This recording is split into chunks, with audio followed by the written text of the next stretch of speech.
여러분 상상해보세요. 루마니아의 한 작은 시골 마을에서 태어난 한 청년이 있었습니다.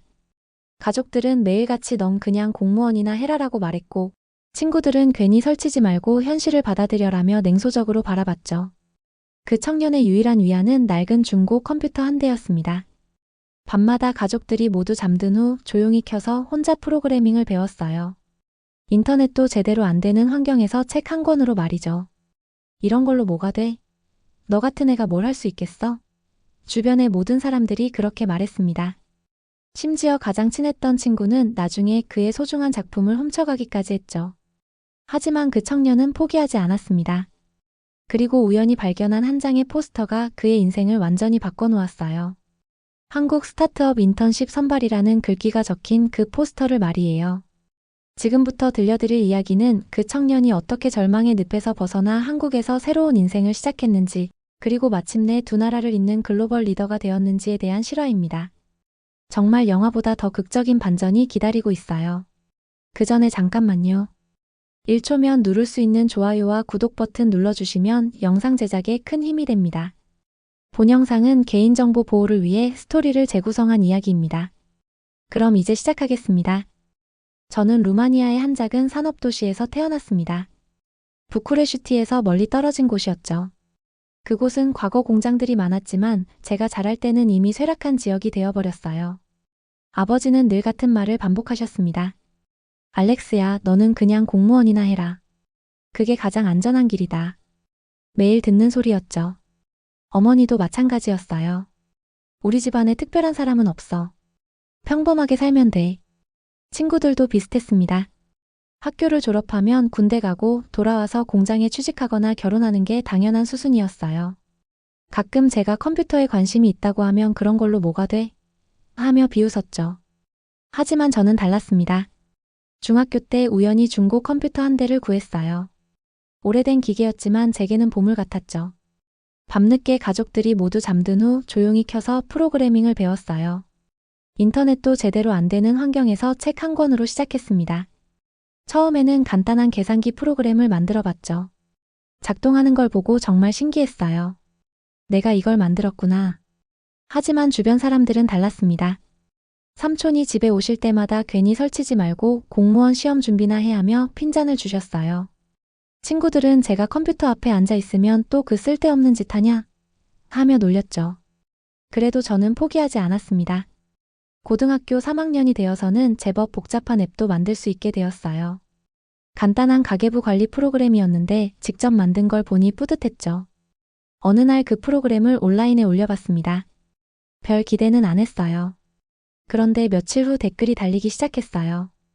이거 정말 유용하네요. 누가 만든 거예요? 처음으로 제 작품을 인정받는 순간이었죠. 하지만 가족들의 반응은 차가웠습니다. 그런 걸로 밥 먹고 사냐? 아버지의 한마디였어요. 어머니도 공무원 시험 언제 볼 거니? 하며 다그치셨죠. 그때의 제 심정을 어떻게 표현해야 할까요? 마치 새장 속의 새가 된 기분이었어요. 날개는 있는데 날 수 없는 그런 답답함이었죠. 하지만 저는 알고 있었습니다. 언젠가는 이 좁은 세상을 벗어나야 한다는 걸 말이에요. 그 기회가 언제 올지는 몰랐지만 준비는 하고 있어야겠다고 생각했어요. 운명을 바꾼 그 포스터를 본 건 대학교 3학년 때였습니다. 도서관 게시판에 붙어 있었죠. 한국 스타트업 인턴십 선발이라고 적혀 있었어요. 한국이요? 솔직히 그때까지 한국에 대해 아는 건 거의 없었습니다. 중국 옆에 있는 나라 정도로만 알고 있었죠. 친구에게 말했더니 한국? 거기서 뭘 하려고? 하며 의아해했어요. 하지만 뭔가 이끌리는 게 있었습니다. 포스터에 적힌 내용을 자세히 읽어봤죠. AI 기술, 스타트업, 혁신적인 개발 환경. 제가 그동안 꿈꾸던 것들이 적혀 있었어요. 집에 가서 인터넷을 뒤져봤습니다. 한국의 IT 기업들에 대해 찾아보기 시작했죠. 그때 처음 알았어요. 삼성, LG 같은 회사들이 얼마나 대단한 기술을 가지고 있는지 말이에요. 더 놀라운 건 스타트업 생태계였습니다. 젊은 개발자들이 아이디어 하나로 세상을 바꾸는 이야기들이 가득했어요. 이런 곳에서 일할 수 있다면 얼마나 좋을까? 생각했죠. 하지만 주변 반응은 예상 그대로였습니다.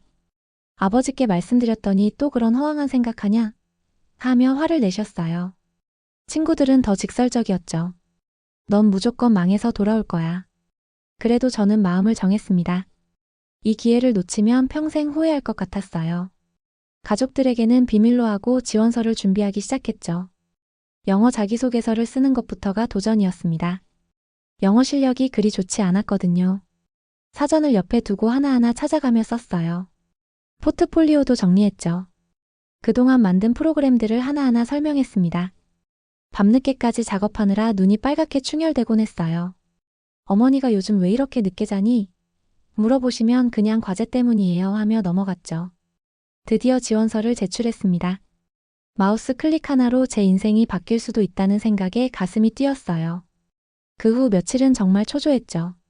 메일함을 하루에 몇 번씩 확인했어요. 그리고 3주 후 그 메일이 왔습니다. 축하합니다. 선발되셨습니다. 영어로 적힌 문장이었지만 제 눈에는 한글로 보이는 것 같았어요. 합격이다. 손이 떨렸습니다. 정말 떨렸어요. 꿈인지 생시인지 구분이 안 될 정도였죠. 몇 번을 다시 읽어봤는데 계속 같은 내용이었어요. 서울의 AI 기술 스타트업에서 인턴으로 일할 기회를 준다는 거였죠. 그날 밤은 잠이 오지 않았습니다. 흥분과 두려움이 동시에 밀려왔어요. 드디어 제 인생의 전환점이 온 거였죠. 가족들에게 합격 소식을 알렸을 때의 반응은 복잡했습니다. 어머니는 정말이니? 하며 놀라셨지만 곧이요. 그런데 한국까지 가서 뭘 할 생각이야? 하며 걱정을 표하셨어요. 아버지는 더 직설적이셨죠. 그런 모험은 우리 집안 스타일이 아니다. 여기서 안정적으로 살아라. 예상했던 반응이었지만 상처는 됐어요. 친구들의 반응은 더 가혹했습니다. 한국 가서 뭐가 돼? 몇 달 후에 울면서 돌아올 거야. 누군가는 거기서 밥이나 제대로 먹을 수 있을까? 하며 비아냥거렸죠. 하지만 저는 이미 결심을 굳혔습니다. 비행기표를 끊고 비자를 받고 짐을 쌌어요. 가져갈 수 있는 건 별로 많지 않았죠. 옷 몇 벌과 중고 노트북 하나가 전부였어요. 출발 전날 밤 아버지가 제 방에 들어오셨습니다. 정말 가겠다는 거냐? 하며 한숨을 쉬셨어요. 네, 가보겠습니다. 제 대답에 아버지는 더 이상 말씀하지 않으셨죠. 인천공항에 도착했을 때의 첫 인상은 지금도 생생합니다. 모든 게 빨랐어요. 사람들의 걸음걸이, 지하철, 인터넷 속도까지. 루마니아와는 완전히 다른 세상이었죠. 첫날부터 문화 충격의 연속이었습니다. 회사에 도착해서 인사를 나눴는데 모두가 바쁘게 움직이고 있었어요. 빨리빨리라는 말을 자주 들었는데 무슨 뜻인지 몰라서 당황했죠. 언어 장벽은 생각보다 심각했습니다. 영어로 의사소통할 수는 있었지만 미묘한 뉘앙스를 놓치는 경우가 많았어요. 회의에서 제대로 발언하지 못해 답답했죠. 업무 강도도 만만치 않았습니다. 스타트업 특유의 빠른 개발 주기에 적응하기가 쉽지 않았어요. 하루 종일 코딩하고 나면 정말 지쳤죠. 게다가 혼자 사는 원룸에서의 외로움까지 겹쳤어요. 3주차쯤 되니까 몸이 말을 듣지 않더라고요. 과로에 스트레스까지 겹쳐서 결국 쓰러졌습니다. 회사에서 응급실로 실려갔죠. 병원 침대에 누워있을 때의 심정은 정말 복잡했어요. 내가 잘못 선택한 걸까? 하는 생각이 계속 들었죠. 고향에 있던 친구들의 망에서 돌아올 거야 라는 말이 귓가에 맴돌았어요. 병원비도 문제였습니다. 인턴이라 급여가 많지 않았는데 병원비까지 나가니까 정말 막막했어요. 어쩔 수 없이 집에 연락해서 도움을 요청했죠. 그래서 그깟 도전하다가 그런 거냐? 아버지의 목소리에서 실망감이 묻어났어요. 괜히 멀리 가서 고생한다. 어머니도 한숨만 쉬셨죠. 그날 밤 병원에서 정말 많이 울었습니다. 눈물이 멈추지 않더라고요. 정말 잘못된 선택이었나? 하는 생각에 마음이 무너져 내렸어요. 하지만 포기할 수는 없었습니다. 여기까지 온 것도 기적 같은 일이었는데 이렇게 돌아갈 순 없다고 생각했어요. 다시 한번 마음을 다잡았죠. 퇴원 후 회사로 돌아갔을 때 한 분이 제게 다가오셨습니다. 개발팀장 이도윤 님이었어요. 30대 중반의 차분한 분이셨죠. 몸은 좀 어때요? 걱정스러운 표정으로 물어보시더라고요. 괜찮습니다 라고 대답했지만 사실 아직 완전히 회복되지 않은 상태였어요. 그런데 이도윤님은 뭔가 다르셨어요. 제가 만든 코드를 유심히 보시더니 이런 구조 설계는 어디서 배운 거죠? 하고 물어보셨어요. 처음으로 제 실력을 인정해주는 사람이었죠. 혼자 책으로 배웠습니다 라고 대답했더니 정말요? 이 정도 수준이면 독학으로 하기 쉽지 않은데 하며 감탄하셨어요. 그 말 한마디가 제게는 큰 힘이 되었어요. 이도윤님은 제가 어려워하는 부분들을 하나하나 알려주셨습니다. 한국의 개발 문화, 효율적인 코딩 방법, 팀워크 등등. 말수는 적으셨지만 정말 많은 것을 가르쳐 주셨죠. 알렉스, 당신의 코드에는 뭔가 특별한 게 있어요. 논리적이면서도 창의적이죠. 그런 말을 들을 때마다 자신감이 생겼어요. 아, 내가 정말 이 일을 할 수 있구나. 점점 팀에 적응해 갔습니다. 다른 동료들도 제 실력을 인정하기 시작했어요. 특히 복잡한 알고리즘 문제가 생기면 저에게 의견을 물어보곤 했죠. 그런데 이때 충격적인 소식이 고향에서 날아왔습니다. 가장 친했던 친구 미아이가 제가 만든 앱의 소스코드를 무단으로 사용해서 사업을 시작했다는 거였어요. 전화를 걸어 따졌더니 미아이의 대답은 더 충격적이었어요. 너한테는 그런 걸 지킬 자격도 없지. 어차피 한국에서 망해서 돌아올 텐데 뭐. 정말 분노가 치밀어 올랐죠. 친구라고 믿었던 사람의 배신이었습니다. 더군다나 제가 가장 애착을 가지고 만든 첫 작품이었는데 그걸 훔쳐서 자기 것이라고 하다니.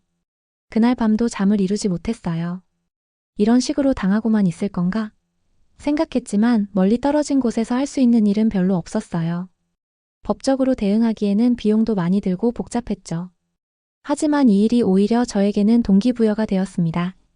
내가 여기서 성공해서 그런 사람들을 모두 놀라게 해주겠다. 그런 마음으로 더욱 열심히 일했어요.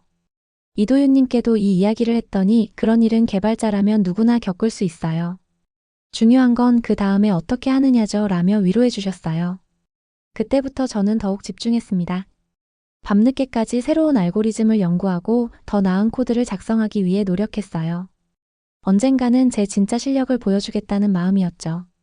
그런 힘든 시기에 저에게 다가온 사람이 있었습니다. 같은 회사에서 일하는 디자이너 하윤이었어요.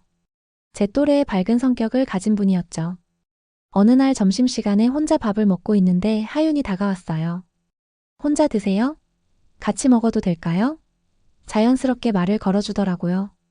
처음에는 어색했습니다. 언어 때문에 대화가 자유롭지 못했거든요.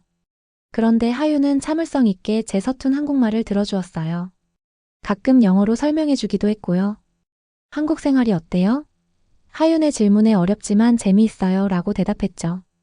사실 어려운 게 더 많았지만 불평하고 싶지 않았어요.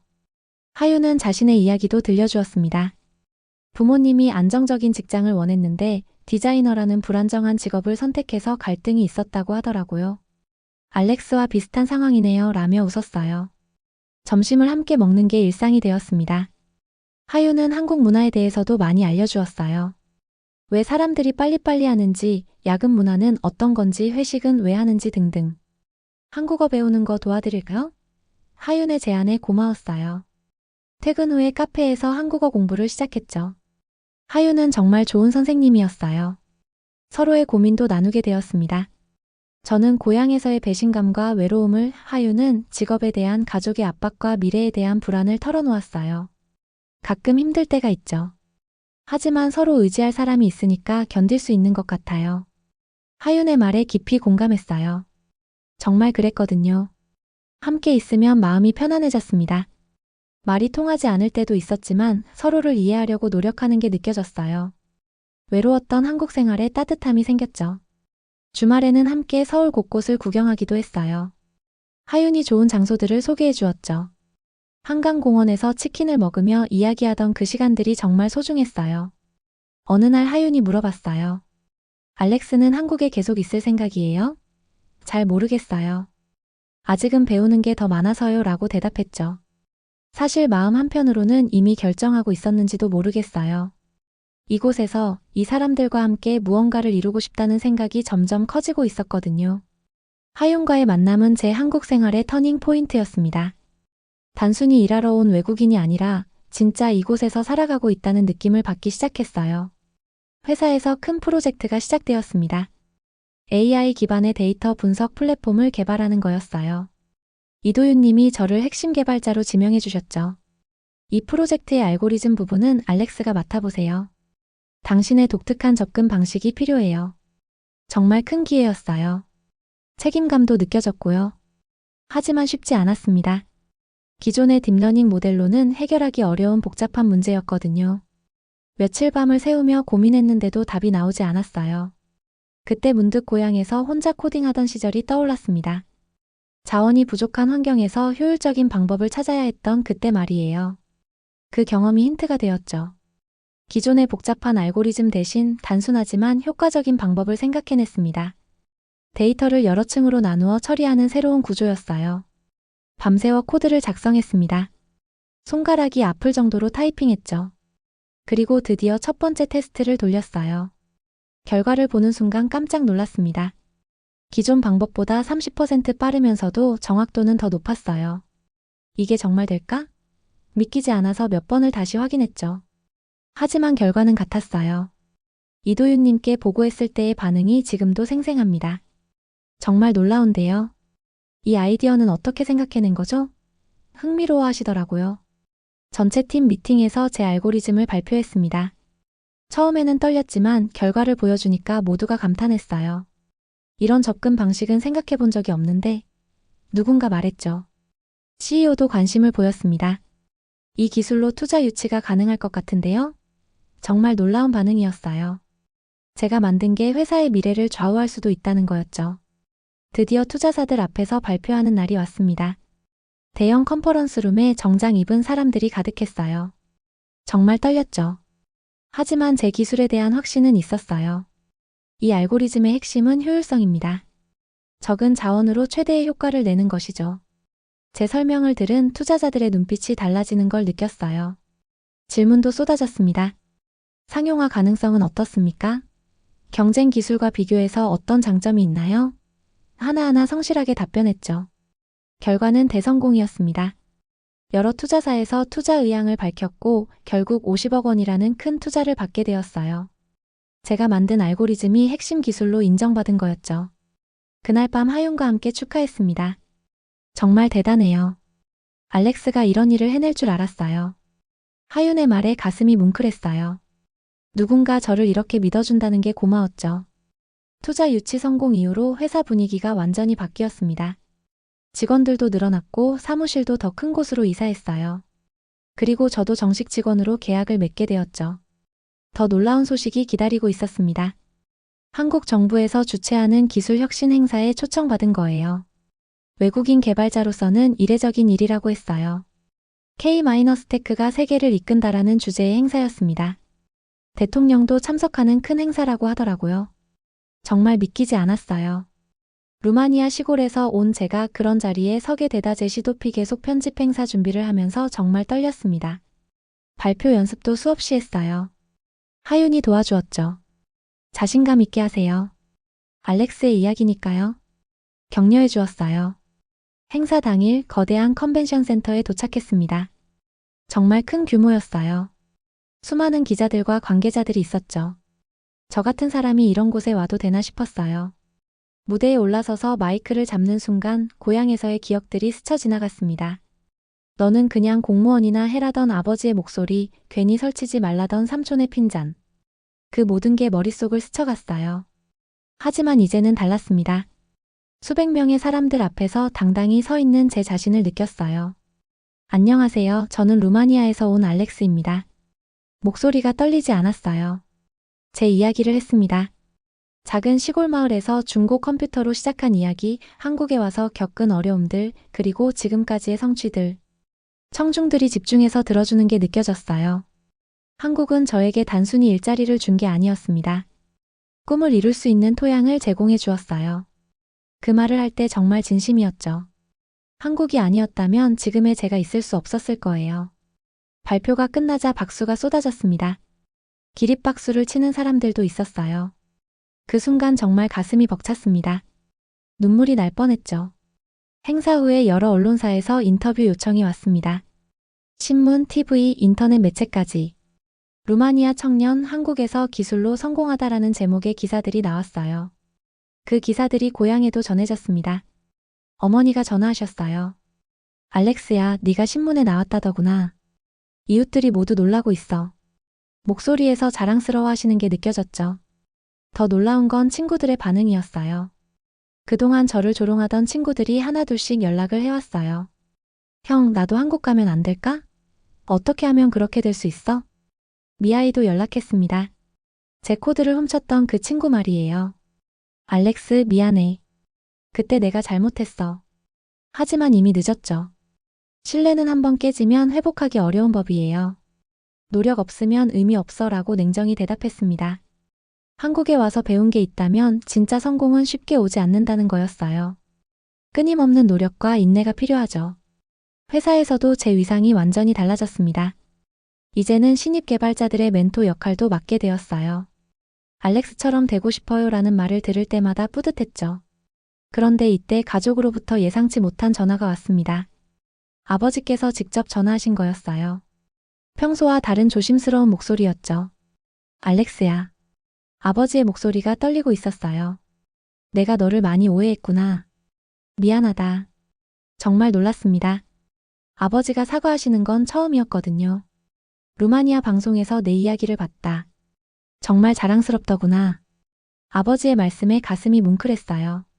그동안 인정받고 싶었던 마음이 얼마나 컸는지 그제야 깨달았죠. 어머니도 전화를 받으셨어요. 우리 아들 정말 멋지게 해냈구나. 엄마가 많이 걱정했는데 이제는 안심이다. 목소리가 울먹울먹하셨어요. 고향 사람들의 반응도 완전히 바뀌었다고 했어요. 예전에 저를 무시하던 사람들이 이제는 우리 동네 자랑이라고 말한다는 거였어요. 참 아이러니했죠. 시장에서 장을 보실 때마다 사람들이 어머니께 아들이 한국에서 대단한 일을 했다면서요? 하며 인사한다고 했어요. 어머니는 그럴 때마다 뿌듯해 하신다고 하셨죠. 하지만 저는 이미 그런 인정에 연연하지 않게 되었어요. 한국에서의 경험이 저를 더 성숙하게 만들었죠. 진짜 중요한 건 다른 사람의 인정이 아니라 자신의 성장이라는 걸 깨달았어요. 그 무렵 하윤과 깊은 대화를 나눴습니다. 카페에서 커피를 마시며 미래에 대해 이야기했어요. 알렉스, 앞으로 어떤 계획이 있어요? 한국에서 더 큰 일을 해보고 싶어요. 그리고 언젠가는 고향에도 도움이 될 수 있는 일을 하고 싶고요. 제 대답에 하윤이 미소를 지었어요. 그럼 한국에 계속 있을 생각이에요? 하윤의 질문에 잠시 망설였습니다. 사실 고민이 많았거든요. 한국 국적을 취득할지 아니면 루마니아 국민으로 남을지 말이에요. 잘 모르겠어요. 아직 결정하지 못했어요. 솔직하게 말했죠. 그랬더니 하윤이 제 손을 잡았어요. 어떤 결정을 하든 저는 이해할 거예요. 그 순간 깨달았습니다. 하윤이 저에게 얼마나 소중한 존재인지 말이에요. 단순히 동료나 친구가 아니라 제 인생의 동반자가 될 수 있는 사람이라는 걸 알았죠. 하윤 씨도 저에게 정말 중요한 사람이에요 라고 고백했습니다. 그랬더니 하윤의 얼굴이 빨갛게 달아올랐어요. 저도 그래요, 알렉스. 부끄러워하며 대답해 주었죠. 그날부터 저희는 연인 사이가 되었습니다. 서로 다른 나라에서 온 두 사람이지만 마음은 하나였어요. 꿈과 목표를 함께 나누며 서로를 응원하는 관계였죠. 연애를 시작하면서 더욱 안정감을 느꼈습니다. 한국에서의 삶이 이제는 정말 제 삶이 된 것 같았어요. 하윤과 함께 미래를 그려보기도 했죠. 그런데 어느 날 하윤이 진지한 표정으로 물어봤어요. 알렉스, 혹시 한국 국적 취득할 생각 없어요? 갑작스러운 질문이었지만 사실 저도 고민하고 있던 부분이었어요. 사실 생각해보고 있어요. 하지만 쉬운 결정은 아니에요. 국적을 바꾼다는 건 단순히 서류상의 문제가 아니잖아요. 정체성과 관련된 중요한 선택이죠. 하윤이 제 손을 잡았어요. 어떤 결정을 하든 제가 지지해드릴게요. 당신이 어느 나라 사람이든 상관없어요. 중요한 건 우리가 함께 한다는 거니까요. 그 말을 듣고 마음이 정해졌습니다. 한국이 제게 새로운 삶을 주었듯이 저도 한국의 일원이 되고 싶었어요. 이 나라에서 더 큰 꿈을 이루고 싶었죠. 국적 취득 절차는 생각보다 복잡했습니다. 서류 준비부터 면접까지 여러 단계를 거쳐야 했어요. 하지만 하윤이 곁에서 도와주었기 때문에 어렵지 않았죠. 면접 당일 정말 떨렸습니다. 한국인이 되고자 하는 이유가 무엇입니까? 질문을 받았을 때 진심을 담아 대답했어요. 한국이 저에게 기회를 주었기 때문입니다. 이제 저도 이 나라에 기여하고 싶어요. 몇 주 후 합격 통지서가 나왔습니다. 드디어 한국인이 된 거예요. 그날 하윤과 함께 정말 많이 울었습니다. 기쁨의 눈물이었죠. 뉴스에도 나왔어요. 루마니아 출신 개발자 한국 국적 취득이라는 제목으로 말이에요. 기자들이 또 인터뷰를 요청해왔죠. 어떤 기분이세요? 이제 정말 한국인이 된 것 같아요. 앞으로 이 나라를 위해 더 열심히 일하겠습니다. 그렇게 답했어요. 정말 그런 마음이었거든요. 회사에서도 축하해 주었습니다. 이도윤 님이 이제 진짜 우리 팀원이 되었네요 하며 웃어주셨어요. 동료들도 축하 파티를 열어주었죠. 고향에서도 소식을 들었나 봐요. 어머니가 전화하셨어요. 네가 한국 사람이 되었다니 정말 신기하다. 하지만 우리 아들인 건 변하지 않아. 따뜻한 말씀이었죠. 그런데 아버지의 반응이 의외였어요. 네가 선택한 길이니 존중한다. 하지만 루마니아도 잊지 마라. 너는 두 나라의 다리 역할을 할 수 있을 거야. 정말 깊이 있는 조언이었어요. 그 말을 듣고 새로운 아이디어가 떠올랐습니다. 한국과 루마니아를 연결하는 일을 해보면 어떨까 하는 생각이었죠. 두 나라 모두에게 도움이 될 수 있는 프로젝트 말이에요. 한국 국적을 취득한 후 더 큰 기회가 찾아왔습니다. 회사에서 유럽 진출 프로젝트를 본격적으로 시작하면서 제가 총책임자로 지명된 거예요. 알렉스가 가장 적임자야. 기술적 역량도 뛰어나고 현지 사정도 잘 알고 있으니까. CEO의 말씀이었어요. 정말 큰 책임감을 느꼈죠. 프로젝트 계획을 세우면서 고향 루마니아를 첫 번째 거점으로 정했습니다. 개인적인 의미도 있었지만 비즈니스적으로도 합리적인 선택이었어요. 인건비도 저렴하고 우수한 개발자들도 많거든요. 하윤에게 함께 가자고 제안했습니다. 루마니아에 가서 같이 일해볼래요? 처음에는 걱정스러워했어요. 제가 도움이 될까요? 언어도 모르는데. 당신이 있어야 제가 힘이 나요. 그리고 디자인 감각은 어느 나라에서든 통하잖아요. 설득 끝에 하윤도 함께 하기로 했어요. 고향으로 돌아가는 길은 정말 감회가 새로웠습니다. 3년 전 떠날 때와는 완전히 다른 마음이었어요.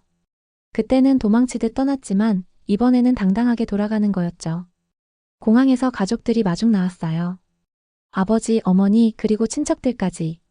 모두들 제가 정장을 입고 나타나는 모습을 보며 놀라워했어요. 정말 달라졌구나. 아버지의 한마디였어요. 외모만 달라진 게 아니라 자신감과 당당함이 달라졌다는 뜻이었죠. 정말 그랬어요. 예전에 소심했던 알렉스는 이제 없었어요. 하윤을 가족들에게 소개했습니다. 제 연인이자 동반자예요. 함께 일하게 될 거예요. 처음에는 어색해했지만 하윤의 밝은 성격에 금세 마음을 열었어요. 동네 사람들의 반응도 재미있었습니다. 그 무능하던 애가 진짜 성공했네 하는 수군거림이 들렸어요. 하지만 이제는 그런 말들이 상처가 되지 않았어요. 오히려 웃음이 나왔죠. 3년 전 그들이 망해서 돌아올 거야 라고 했을 때를 생각하면 정말 아이러니했어요. 돌아오긴 했지만 완전히 다른 모습으로 말이에요. 사무실을 구하고 직원들을 뽑기 시작했습니다. 놀랍게도 지원자가 정말 많았어요. 한국 회사에서 일해보고 싶어요. K-스테크를 배우고 싶습니다 하는 젊은 개발자들이 줄을 이었죠. 면접을 보면서 과거의 제 모습을 많이 봤어요. 재능은 있지만 기회가 없어서 답답해하는 젊은이들 말이에요. 그들에게 기회를 주고 싶었어요. 우리가 할 일은 단순히 개발만 하는 게 아니에요. 한국의 기술과 문화를 이곳에 전파하는 거예요. 첫 전체 회의에서 한 말이었죠. 루마니아 지사가 본격적으로 운영되기 시작했습니다. 한국 본사와 화상회의로 연결해서 실시간으로 협업하는 시스템을 구축했어요. 시차 때문에 어려움도 있었지만 점차 해결해 나갔죠. 무엇보다 뿌듯했던 건 현지 직원들의 성장이었어요.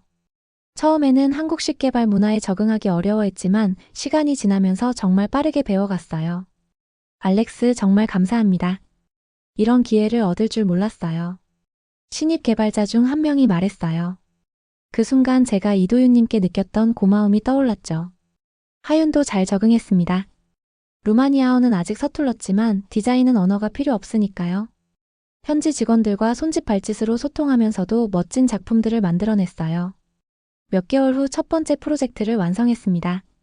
루마니아 정부에서 발주한 전자정부 시스템이었어요. 한국의 기술력과 루마니아의 현지 지식이 결합된 결과물이었죠. 프로젝트 발표의 날 정부 관계자들이 감탄했어요. 이 정도 퀄리티는 예상하지 못했습니다. 정말 인상적이네요. 성공적인 데뷔였죠. 현지 언론에서도 관심을 보였습니다. 한국에서 성공한 루마니아 청년 고향의 기술 전수라는 제목의 기사가 나왔어요. 인터뷰 요청도 많이 왔고요. 어떤 기분이세요? 기자의 질문에 정말 뿌듯합니다. 제가 한국에서 배운 것들을 고향에 전할 수 있어서요 라고 대답했어요. 하지만 가장 기뻤던 순간은 따로 있었습니다. 예전에 저를 무시했던 친구들 중 하나가 회사에 찾아온 거예요. 머리를 숙이며 알렉스 일자리 좀 부탁한다 하더라고요. 면접은 봐야죠. 다른 지원자들과 똑같이요. 냉정하게 말했어요. 그렇다고 개인적인 감정으로 차별하지는 않았죠. 실력이 되면 뽑을 생각이었어요. 결국 그 친구는 떨어졌습니다. 실력이 부족했거든요. 좀 더 공부하고 다시 도전해보세요 라고 조언해 주었어요. 과거에 저처럼 노력하면 기회는 올 거라고 믿었죠. 미아이는 아예 다른 도시로 이사했다고 들었어요. 아마 창피해서 견디기 어려웠을 거예요. 저를 배신했던 일이 결국 자신에게 돌아온 셈이었죠. 사업이 궤도에 오르면서 더 큰 계획을 세웠습니다. 단순히 개발 회사를 운영하는 게 아니라 교육 사업도 해보고 싶었어요. 소외계층 청년들을 위한 무료 코딩 교육 말이에요. 알렉스 아카데미라는 이름으로 프로그램을 시작했습니다. 경제적으로 어려운 환경의 젊은이들에게 무료로 프로그래밍을 가르치는 거였어요. 첫 수업날 정말 많은 학생들이 왔어요. 눈빛이 간절했죠. 마치 예전에 제 모습을 보는 것 같았어요.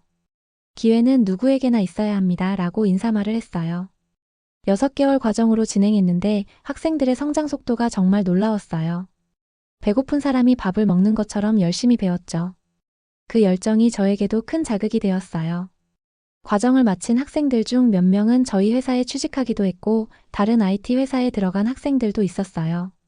심지어 창업한 학생도 있었죠. 선생님 덕분에 새로운 인생을 시작할 수 있었어요. 졸업생 중 한 명이 보낸 편지였어요. 읽으면서 정말 뿌듯했죠. 제가 받았던 도움을 다른 사람들에게 전할 수 있어요. 한국에서도 비슷한 프로그램을 시작했습니다. 하윤이 제안한 거였어요. 한국에도 기회가 필요한 젊은이들이 많잖아요. 정말 좋은 아이디어였죠. 양국을 오가며 교육 사업을 확장해 나갔습니다. 때로는 한국 학생들을 루마니아로, 루마니아 학생들을 한국으로 교환 프로그램도 진행했어요. 와, 정말 다른 나라네요. 한국에 온 루마니아 학생들의 반응이었어요. 저도 처음 한국에 왔을 때의 그 설렘을 생각하며 미소 지었죠. 교육 사업이 성공하면서 여러 상도 받았습니다. 사회공헌상, 청년 멘토상 등등. 하지만 가장 의미 있었던 건 학생들의 변화된 모습이었어요. 어느 날 길에서 예전 학생을 만났는데 정장을 입고 당당하게 걸어가더라고요. 선생님, 대기업에 취직했어요. 기뻐하는 모습을 보니 정말 뿌듯했어요. 그런데 갑작스럽게 슬픈 소식이 왔습니다. 아버지의 건강이 악화되었다는 연락이었어요. 병원에서 정밀 검사를 받았는데 결과가 좋지 않다고 했죠. 급하게 병원으로 달려갔습니다. 침대에 누워 계신 아버지의 모습이 너무 초췌해 보였어요. 평소 건강하셨던 분인데 갑자기 이렇게 되니까 충격이었죠. 아버지 괜찮으실 거예요. 손을 잡으며 위로했지만 아버지는 고개를 저으셨어요. 알렉스야, 내 시간이 얼마 남지 않은 것 같다. 그날부터 매일 병원에 다녔습니다. 회사 일도 뒤로 미루고 아버지 곁에서 시간을 보냈어요. 그동안 바쁘다는 핑계로 제대로 대화하지 못했던 게 후회되었죠. 네가 정말 자랑스럽다. 내가 너를 잘못 봤구나. 아버지가 약한 목소리로 말씀하셨어요. 괜찮아요, 아버지. 이해해요. 눈물을 참으며 대답했죠. 하윤도 함께 병원에 와서 아버지를 돌봐드렸어요. 언어는 통하지 않았지만 마음은 통했나 봐요. 아버지도 하윤을 많이 좋아하셨어요. 한국에서 최신 태블릿을 가져다 드렸습니다. 침대에서도 영화를 보고 음악을 들을 수 있게요. 처음에는 어색해 하셨지만 금세 익숙해지셨어요. 이런 신기한 기계를 만드는 일을 하는구나. 정말 대단한 아들을 뒀어. 태블릿으로 제가 나온 뉴스 기사를 보시면서 말씀하셨어요. 마지막 날이 다가오고 있다는 걸 모두가 알고 있었습니다. 가족들이 모두 모였어요. 아버지는 의식이 희미한 상태였지만 제 손을 꽉 잡고 계셨죠. 알렉스야. 정말 작은 목소리였어요. 넌 정말 멋지게 해냈구나. 아버지가 틀렸다. 미안하고 고맙다. 그것이 아버지의 마지막 말씀이었어요. 장례식에는 정말 많은 사람들이 왔습니다. 동네 사람들뿐만 아니라 회사 직원들, 아카데미 학생들까지. 아버지가 얼마나 자랑스러워하셨을까 생각했어요. 그날 밤 하재시 도픽의 속편집 그날 밤 하윤과 함께 아버지를 추억했습니다. 좋은 아버지셨어요. 마지막에 알렉스를 정말 자랑스러워 하셨어요. 하윤의 위로가 큰 힘이 되었죠. 몇 주 후 어머니가 말씀하셨어요. 아버지가 돌아가시기 전에 계속 말씀하셨어. 알렉스가 얼마나 대견한지, 세상에 이런 아들을 둔 게 얼마나 행복한지 말이야. 그 말을 들으며 마음이 복잡했습니다. 기쁘면서도 슬펐어요. 아버지와 더 많은 시간을 보내지 못한 게 아쉬웠죠. 하지만 마지막에라도 서로를 이해할 수 있어서 다행이었어요. 장례 후 며칠 동안은 일이 손에 잡히지 않았습니다. 하윤이 회사 일을 대신 처리해 주었어요. 괜찮아요. 충분히 쉬세요. 가족이 우선이에요. 정말 고마웠죠. 아버지의 죽음은 저에게 큰 깨달음을 주었습니다. 성공도 중요하지만 가족과 사랑하는 사람들과의 시간이 더 소중하다는 걸 알게 되었어요. 앞으로는 일과 삶의 균형을 더 잘 맞춰야겠다고 다짐했죠. 어머니는 혼자 지내시는 게 걱정되어서 한국으로 모셔오려고 했어요. 하지만 나는 여기가 좋다. 내 아버지 추억이 있는 곳이니까 하시며 거절하셨어요. 대신 자주 왕래하기로 했습니다. 한 달에 한 번은 고향에 와서 어머니와 시간을 보내기로 했어요. 회사가 안정되어서 가능한 일이었죠. 그 무렵 회사에도 좋은 소식이 있었습니다. 루마니아 지사의 성과가 인정받아서 다른 유럽 국가로도 확장하게 된 거예요.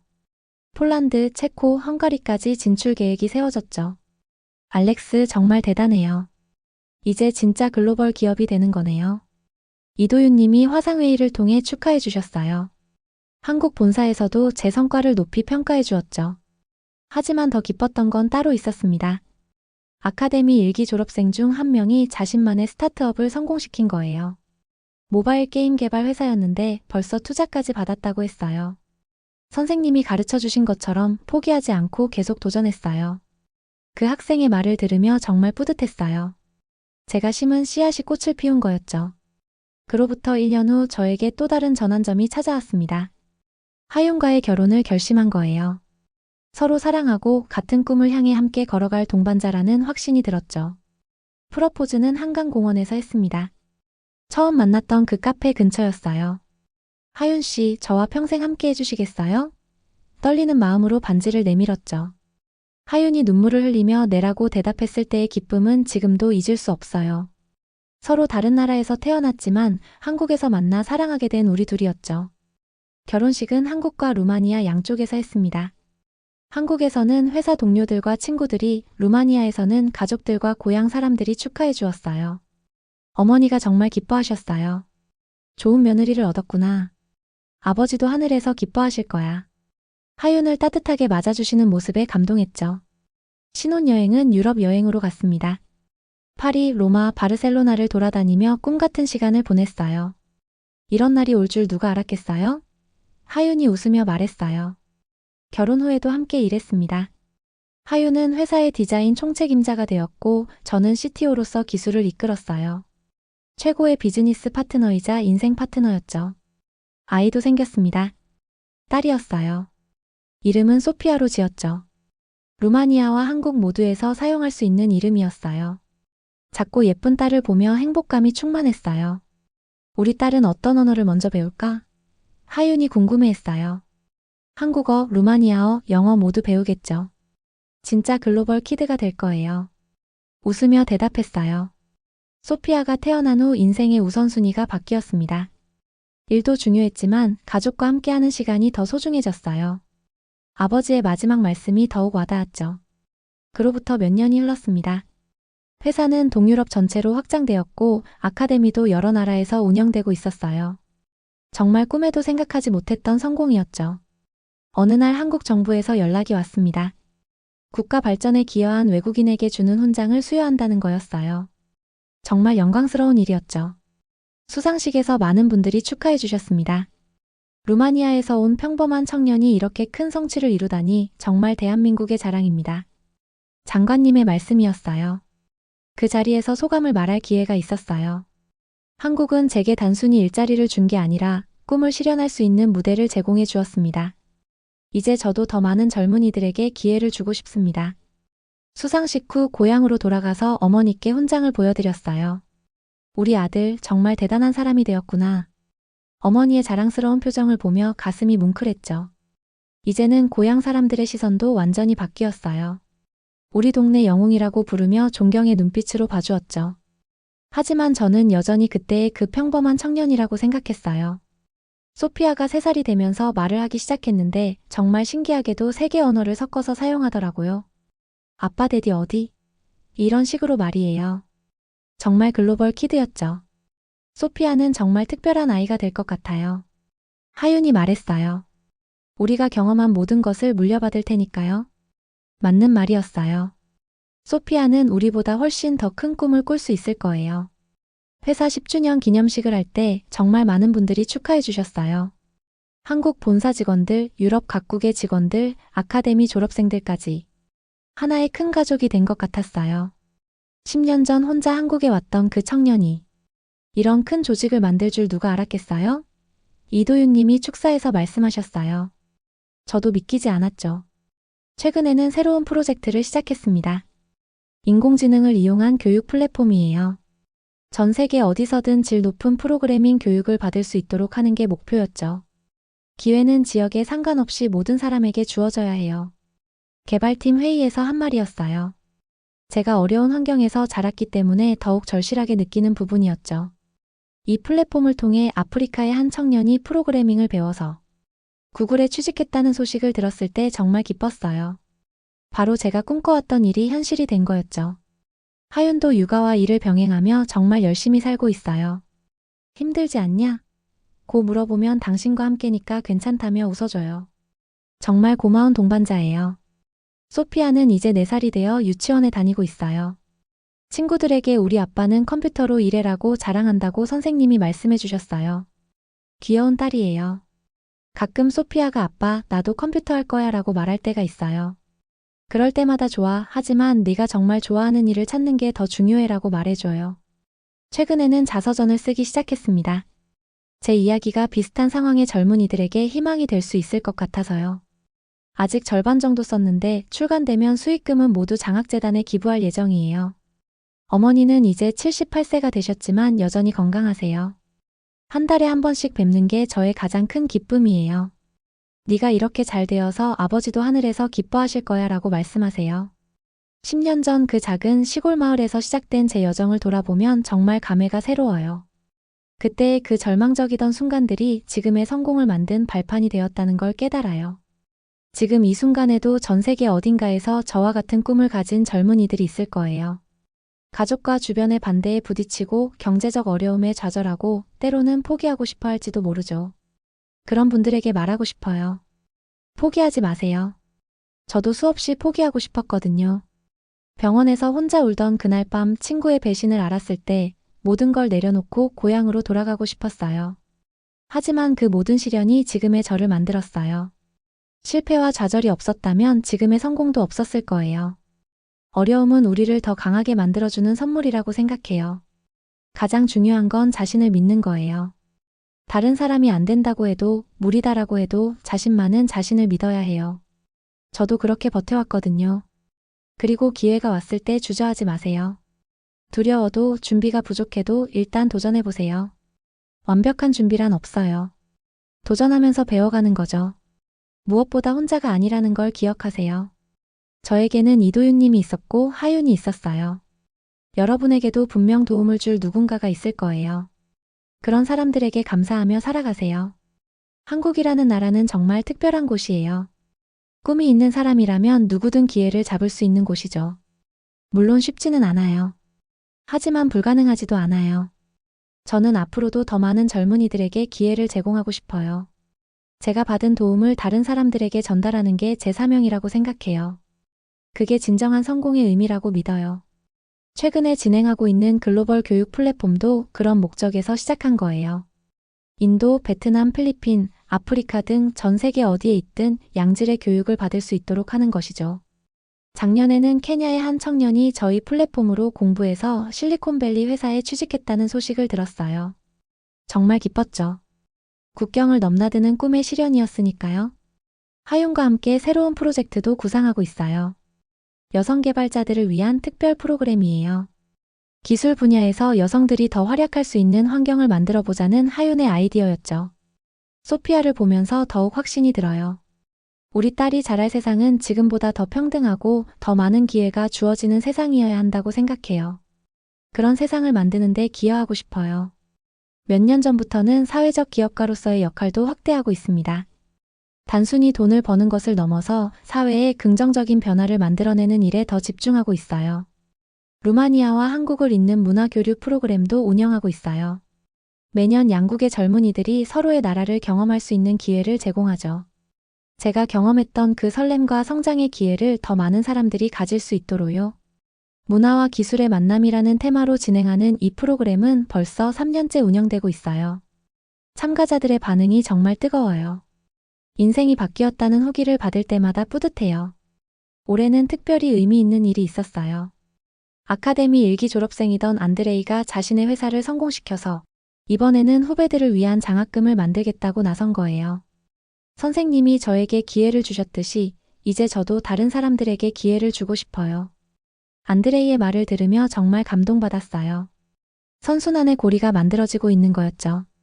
하윤의 여성 개발자 프로그램도 큰 성과를 거두고 있어요. 첫 해에는 20명으로 시작했는데 이제는 매년 200명 이상이 지원할 정도로 인기가 높아졌어요. 기술에는 성별이 없어요. 중요한 건 열정과 실력이죠. 하윤이 프로그램 개막식에서 한 말이에요. 참가자들의 눈빛이 정말 빛나더라고요. 소피아도 이제 7살이 되어 초등학교에 다니기 시작했어요. 세계 언어를 자유자재로 구사하는 모습을 보면 정말 신기해요. 나는 코리안 마이너스 루마니안이야 하며 자랑스러워하는 모습이 귀여워요. 최근에 소피아가 아빠 왜 사람들마다 사는 나라가 다른 거야? 하고 물어봤어요. 그래서 세상이 더 재미있는 거란다. 다른 문화를 만나면 우리도 더 성장할 수 있어. 그렇게 대답해 주었죠. 회사도 이제 글로벌 기업의 면모를 갖추고 있어요. 동유럽 5개국에 지사를 두고 있고 아시아 지역으로도 확장을 준비하고 있어요. 베트남과 인도네시아가 다음 타겟이에요. 하지만 규모가 커져도 초심은 잃지 않으려고 해요. 매달 한 번씩 전 직원이 모여서 우리가 추구하는 가치에 대해 이야기하는 시간을 가져요. 돈보다 더 중요한 것들에 대해서요. 기술로 세상을 더 공정하게 만들자는 저희 회사의 미션이에요. 이 미션을 실현하기 위해 올해부터는 개발도상국의 공공기관을 위한 무료 기술 지원도 시작했어요. 지난해 가장 기억에 남는 프로젝트는 아프리카 가나의 교육부와 함께한 디지털 교육 시스템 구축이었어요. 현지 사정을 고려한 맞춤형 솔루션을 개발해서 무료로 제공했죠. 이런 시스템이 있다면 우리나라 아이들도 세계 수준의 교육을 받을 수 있겠어요. 가나 교육부 장관의 말씀이었어요. 그 감사 인사를 들을 때의 뿌듯함은 이루 말할 수 없었어요. 이 프로젝트가 성공하면서 다른 아프리카 국가들에서도 비슷한 요청이 들어오고 있어요. 내년에는 케냐와 탄자니아에서도 프로젝트를 진행할 예정이에요. 하윤은 이제 회사의 공동 CEO가 되었어요. 기술은 제가, 디자인과 사회적 가치 실현은 하윤이 담당하는 구조죠. 완벽한 팀워크라고 직원들이 말해요. 당신과 함께라면 뭐든 할 수 있을 것 같아요. 하윤이 가끔 말하는데 저도 같은 마음이에요. 서로 다른 배경에서 만난 두 사람이지만 지향하는 가치는 완전히 같거든요. 어머니는 이제 80세가 넘으셨지만 여전히 정정하세요. 요즘은 동네 할머니들에게 스마트폰 사용법을 가르쳐 드리는 일을 하신다고 해요. 우리 아들이 하는 일을 보고 배웠다며 웃으세요. 지난번 고향에 갔을 때 어머니가 태블릿으로 소피아와 화상통화하시는 모습을 봤어요. 할머니 루마니아어로 동화 읽어주세요. 소피아가 졸라대니까 어머니가 정말 기뻐하시더라고요. 최근에는 젊은 시절 제 이야기를 다룬 다큐멘터리 제작 제안도 받았어요. 평범한 청년의 비범한 도전이라는 제목으로 국제 공동 제작하겠다고 하더라고요. 제 이야기가 정말 사람들에게 도움이 될까요? 하고 망설였는데 하윤이 당신의 이야기로 용기를 얻을 사람들이 분명히 있을 거예요 라며 등을 떠밀어줬어요. 다큐멘터리 촬영을 위해 루마니아의 옛집도 다시 찾아갔어요. 그때 처음 프로그래밍을 배웠던 그 작은 방, 중고 컴퓨터가 있던 책상. 모든 게 그대로 보존되어 있었어요. 여기서 모든 게 시작됐구나. 그 책상 앞에 앉아 있으니까 정말 많은 생각이 들었어요. 10년 전에 그 절망스럽던 청년이 지금의 저와 연결되어 있다는 게 신기했어요. 촬영 중에 옛 친구들도 만났어요. 그때 저를 무시했던 사람들이 이제는 조심스럽게 다가와서 인사하더라고요. 미아이도 만났는데 정말 많이 늙어 보였어요. 알렉스, 그때 내가 정말 잘못했어. 지금도 후회하고 있어. 미아이가 진심으로 사과했어요. 다 지난 일이야. 그런 경험도 저에게는 도움이 됐어요. 그렇게 대답해 주었죠. 다큐멘터리는 올해 말에 공개될 예정이에요. 벌써 여러 국제영화제에서 초청하겠다는 연락이 와 있어요. 제 이야기가 정말 많은 사람들에게 전해질 것 같아 기대되면서도 떨려요. 소피아도 이제 제법 의젓해졌어요. 학교에서 우리 아빠를 소개합니다 라는 과제를 해왔는데 정말 깜짝 놀랐어요. 아빠는 루마니아에서 한국으로 와서 꿈을 이룬 사람이에요 라고 썼더라고요. 소피아야, 아빠가 특별한 사람은 아니야. 그냥 포기하지 않았을 뿐이야. 그렇게 말했더니 그게 특별한 거 아니에요? 하며 웃더라고요. 아이들의 순수한 시각이 때로는 어른보다 더 정확해요. 올해는 특별히 의미 있는 프로젝트를 하나 더 시작했어요. 글로벌 멘토십 네트워크라는 이름의 온라인 플랫폼이에요. 세계 각국의 성공한 사람들이 젊은이들을 멘토링할 수 있는 시스템이죠. 저도 물론 멘토로 참여하고 있어요. 매주 몇 시간씩 전 세계의 젊은 개발자들과 화상 멘토링을 하죠. 어떻게 하면 선생님처럼 될 수 있을까요? 하는 질문을 자주 받아요. 저처럼 되려고 하지 마세요. 여러분만의 독특한 제시도피 계속 편집 저처럼 되려고 하지 마세요. 여러분만의 독특한 길을 찾으세요. 항상 그렇게 대답해요. 중요한 건 모방이 아니라 자신만의 스토리를 만들어가는 거예요. 최근에는 정말 감동적인 사례가 있었어요. 방글라데시의 한 여학생이 제 멘토링을 받고 있는데 가난한 환경에서도 포기하지 않고 공부하더라고요. 결국 구글 장학금을 받게 되었어요. 선생님, 꿈이 이루어졌어요. 그 학생의 기쁨의 참 목소리를 들었을 때 저도 덩달아 눈물이 났어요. 바로 이런 순간 때문에 이 일을 하는 거구나 싶었죠. 하윤의 여성 개발자 프로그램도 이제 아시아 전역으로 확산되고 있어요. 한국, 일본, 싱가포르, 베트남까지. 기술로 성별 격차를 줄이겠다는 하윤의 비전이 현실이 되고 있어요. 당신 덕분에 제가 더 큰 꿈을 꿀 수 있게 됐어요. 프로그램 졸업생 중 한 명이 보낸 편지였어요. 하윤이 그 편지를 읽으며 정말 기뻐하는 모습을 보니 저도 뿌듯했어요. 회사 규모도 이제 직원 2,000명을 넘어섰어요. 15개국에 지사를 두고 있고 매년 수백 명의 인턴과 신입사원을 받아요. 하지만 여전히 가족 같은 분위기를 유지하려고 노력해요. 매년 전 직원이 모이는 글로벌 컨퍼런스를 해요. 올해는 루마니아 부쿠레슈티에서 열었는데 정말 장관이었어요. 전 세계에서 온 직원들이 한자리에 모인 거였죠. 10년 전 혼자 한국에 왔던 그 청년의 꿈이 이렇게 많은 사람들의 꿈과 연결되다니. 개회사를 하면서 정말 감회가 새로웠어요. 소피아도 이제 8살이 되어 자신만의 생각을 많이 해요. 아빠, 나는 커서 전 세계 아이들이 모두 공부할 수 있게 도와주고 싶어요. 그런 말을 할 때면 정말 자랑스러워요. 좋은 생각이야, 소피아. 하지만 그러려면 먼저 네가 열심히 공부해야 해. 알았어요. 하며 씩씩하게 대답하는 딸을 보면 미래가 정말 밝다는 생각이 들어요. 최근에는 유엔에서도 자문 역할을 하게 되었어요. 디지털 격차 해소를 위한 기술 정책에 대해 조언하는 일이에요. 정말 영광스러우면서도 책임감이 크게 느껴져요. 기술은 소수만의 특권이 아니에요. 모든 인류가 함께 누려야 하는 자산이죠. 유엔 회의에서 한 발언이 여러 언론에 인용되기도 했어요. 지금 이 순간도 저는 여전히 배우고 성장하고 있어요. 기술은 계속 발전하고 세상도 빠르게 변화하니까 끊임없이 공부해야 하죠. 요즘은 인공지능과 블록체인 기술에 특히 관심이 많아요. 이런 새로운 기술들을 어떻게 사회적 가치 실현에 활용할 수 있을지 고민하고 있어요. 기술 자체는 중립적이에요. 중요한 건 그걸 어떻게 사용하느냐죠. 대학교 특강에서 자주 하는 말이에요. 학생들에게 기술의 사회적 책임에 대해 강조하곤 해요. 하윤과 함께 새로운 책도 준비하고 있어요. 글로벌 시대의 창업과 사회적 책임이라는 주제예요. 저희 부부의 경험을 바탕으로 한 실용적인 조언서가 될 거예요. 우리 이야기가 정말 도움이 될까? 여전히 가끔 의문이 들 때가 있어요. 그럴 때마다 하윤이 자신감을 가져요. 우리가 걸어온 길이 누군가에게는 길잡이가 될 거예요 라며 격려해줘요. 어머니는 이제 82세가 되셨는데도 여전히 활기차세요. 동네에서 디지털 기기 사용법을 가르치는 봉사활동을 하고 계시거든요. 아들을 보고 배웠다며 자랑스러워하시죠. 지난번에는 어머니가 직접 유튜브 채널을 만들어서 루마니아 전통 요리를 소개하시더라고요. 할머니의 손맛이라는 제목으로 구독자가 벌써 10,000명이 넘었어요. 어머니 정말 대단하세요. 82세의 유튜버가 되시다니. 우리 아들이 하는 일을 보니까 나도 할 수 있겠더라. 어머니의 도전 정신이 정말 자랑스러워요. 소피아는 이제 완전히 다국어를 구사하는 글로벌 키드가 되었어요. 한국어, 루마니아어, 영어는 물론이고 요즘은 중국어도 배우고 있어요. 나는 세계 시민이야.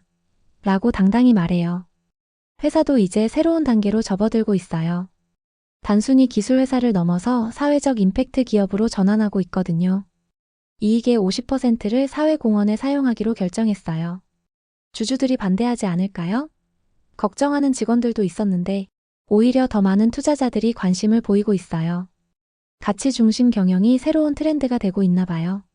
최근에 가장 뿌듯했던 일은 10년 전. 제가 만든 첫 번째 아카데미 졸업생이 이제는 자신만의 교육재단을 만들었다는 소식이었어요. 선순환의 고리가 계속 이어지고 있는 거죠. 선생님이 심어준 씨앗이 이제 숲이 되고 있어요. 그 졸업생이 보낸 메시지였어요.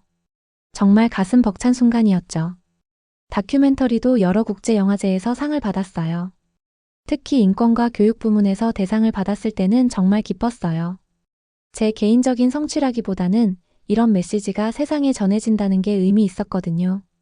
앞으로의 계획도 많아요. 내년에는 남미 지역으로도 사업을 확장할 예정이고 아프리카에는 무료 교육센터를 10개 더 만들 계획이에요. 하지만 무엇보다 중요한 건 가족이에요. 소피아가 건강하게 자라고 하윤과 함께 행복한 일상을 이어가는 것. 그게 제일 소중한 일이죠. 가끔 옛날 생각이 날 때가 있어요.